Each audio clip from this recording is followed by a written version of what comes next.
Има един такъв летаргичен расизъм, който си витае в българина, битов. Едно неразбиране и нежелание за разбиране на различните хора. И осъждане. То винаги обаче е било пасивно. На ум, като поведение, като израз, но никога не е било активно в, да кажем, тормоз на хора, които са различни от нас. Българинът като цяло, според мен, е по-скоро пасивно нетолерантен. Аз познавам много хора, които имат такива предубеждения и се отнасят по този начин, когато говорят за африканци, араби или каквито и да било други хора. Но те никога не са били активни. Сега тая цялата истерия покрай този проблем даде криле на едни групи, които винаги в моменти на слабост на държавата или на подобен проблем винаги избояват. Това са националистическите групи, те винаги чакат такъв момент, за да яхнат вълната. Отношението на хората до голяма степен обусловено на реакцията на хората, които имат трибуна, както и немалката роля на медиите, не всички от тях, но някои от тях просто абсолютно безкритично предават послания, които са на ръба между истина и лъжа, между свобода на словото и слово на омразата. Те влизат, карат се, бият се, спорят. Това прави шоу, продава хубаво. Само че това шоу води до хора в кома, пребити и така нататък.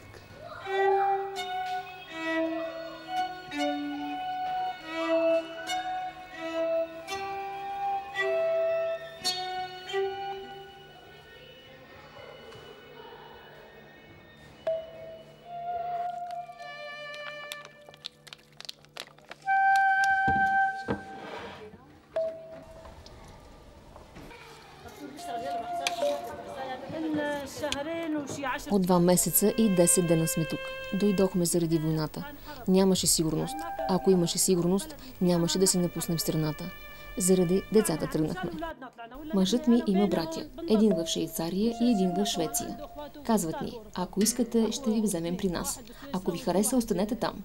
Но децата и тук не ходят на училище. Това е 3-та година вече. Грехота е. Искаме бъдеще за децата ни. Ние излизахме в началото с децата, но след като започнаха проблемите тук, започнахме да се страхуваме. Сега, като ходя по улицата, се оглеждам на всички страни, да не ме наръга някой с нож. Като дойдохме в началото, направи ни впечатление, че възрастните хора са много добри, обичат чужденците. Почувствахме се добре. А сега? Това, че един арабин е направил нещо лошо, не значи, че всички араби са лоши. И в България има добри и лоши хора, както и в Сирия. Може ли всички да плащат за грешката на един човек?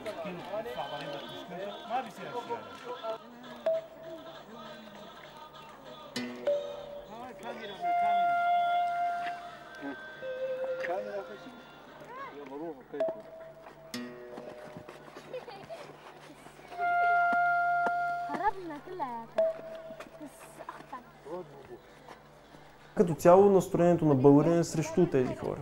Те нямат право да сключват трудов договор, докато тече процедурата им за установяване на това дали ще им бъде даден статут или не. Аз редовно се разхождам сред тях, работя редовно с тях, ходя по тези улици. Аз проблем не съм имал. В моя квартал включително се нанесоха няколко момчета от Африка и един съсед ми казва, ама виж ги, те си съд на групички. Окей, ти като минаш покрай тях и гледаш пренебрежение, как да съд? Защо аз като мина покрай тях и поздрава, скачат на секундата да ми отговорят да ме поздравят. Чакат само някой да си отвори устата и веднага отгрея усмивка и ме поздравят. Дойдох в София на 6 декември. Първо ме пратиха в Бусманци за 1 месец. След като ме пуснаха, нямах никакви средства за живот, а исках да остана тук. Но е много трудно да се живее тук. Нямам средства да си наема квартира, а и отношението към нас не е добро. Ето, наскоро се връщах от един приятел и ме нападнаха. Носех една малка чанта, измъкнаха ми я, удариха ме по главата с нея и избягаха. Един приятел, с когото живеем заедно, беше нападнат от 3 души. Първо го обиждали, викали му Маймуно, Черньо. Той им отговорил и те започнали да го удрят. Дошла полиция, но оставила нападателите да си вървят и започнали да се заяждат с него. Бих искал да остана в България, но положението е много тежко. И тук не сме свободни. Обиждат ни, бият ни. Никой не иска да го удрят непрекъснато.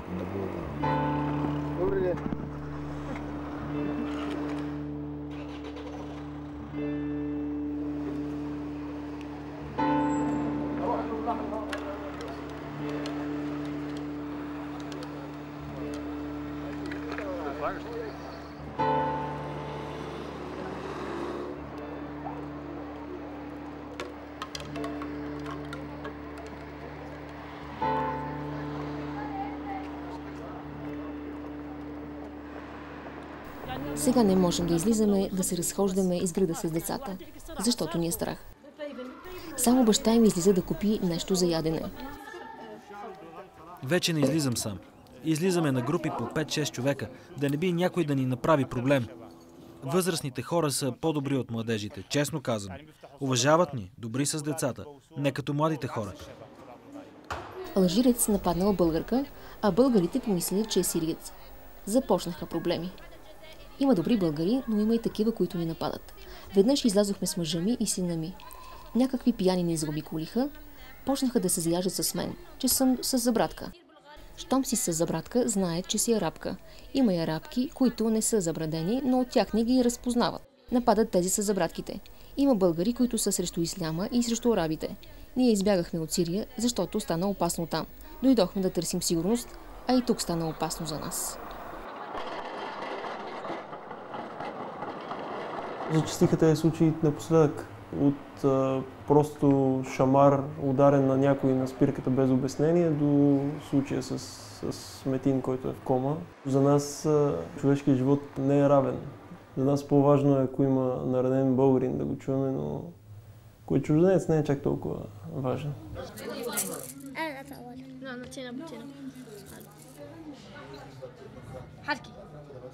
Групата е приятели на бежанците. Ние правим веднъж или два пъти месечно акции. Ходим до 2 лагера. В началото бяха Бани и Пастрогор, сега последния път ходихме до Елхово и до Харманли. Групата еволюира по някакъв начин. Първоначално занимавахме само с доставяне на хуманитарна помощ. Сега има подразделение по интереси, ако така мога да кажа, в групата. Има хора, които се занимават с търсене на жилище, защото това е проблем. Има предубеждение към тези хора и много малко хора искат да им дават жилище под наем. Има хора, които занимават с търсенето на работа на тези хора, което е изключително важно като превенция, да не се превърнат те в криминогенен фактор. Опитваме се в акциите, които правим с приятелите, опитваме да взимаме възможно най-много доброволци. Да дойдат и да видят истинското лице на проблема. Да видят, че няма канибали, не ядат сърца, не ядат хора и са също толкова нормални, колкото всеки един друг човек, в който и да е софийски и не софийски квартал, като отидеш да разговаряш с него, нормални хора. Разбира се, има от тях някои, които са еди какви си, ама сред нас няма ли такива? Ние нямаме тук в България престъпност или нямаме хора с лоши помисли, ние сме перфектни, така не излиза.